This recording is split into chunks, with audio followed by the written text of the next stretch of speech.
একসময় পৃথিবীর মহাসাগরের শীর্ষ শিকারী ছিল মেগালোডন, ইতিহাসের অন্যতম বৃহৎ ও ভয়ঙ্কর হাঙর। নতুন এক গবেষণায় বিজ্ঞানীরা জানিয়েছেন, বিলুপ্ত এই সামুদ্রিক দানবটির দৈর্ঘ্য সর্বোচ্চ প্রায় ৮০ ফুট হতে পারে, যা প্রায় দুটি বাসের সমান। প্যালিওন্টোলজিয়া ইলেকট্রনিকা জার্নালে প্রকাশিত গবেষণায় মেগালোডনের জীবাশ্মের কশেরুকা বিশ্লেষণ করে এ তথ্য উঠে এসেছে। বর্তমানে সমুদ্রে থাকা গ্রেট হোয়াইট হাঙরের দৈর্ঘ্য যেখানে সর্বোচ্চ প্রায় ২০ ফুট, সেখানে মেগালোডন ছিল তার ৩ থেকে ৪ গুণ বড়।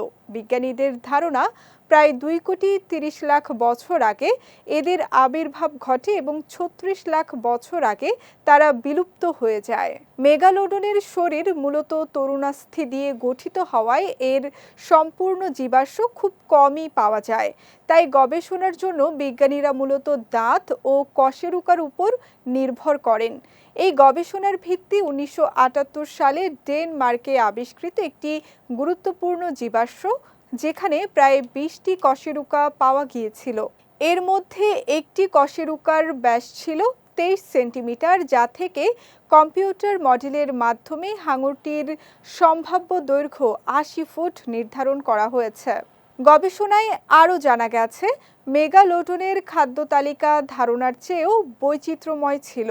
জীবাশ্মের সঙ্গে বাস্কিং হাঙরের আঁশ পাওয়ায় গবেষকদের ধারণা, বিশাল এই হাঙর অন্যান্য বড় হাঙরও শিকার করত। এছাড়া বিশ্লেষণে দেখা গেছে, পরীক্ষা করা মেগালোডনটির মৃত্যুকালে বয়স ছিল অন্তত ৬৪ বছর। অনুকূল পরিবেশে তারা প্রায় ৯৬ বছর পর্যন্ত বেঁচে থাকতে পারত বলেও ধারণা করছেন বিজ্ঞানীরা।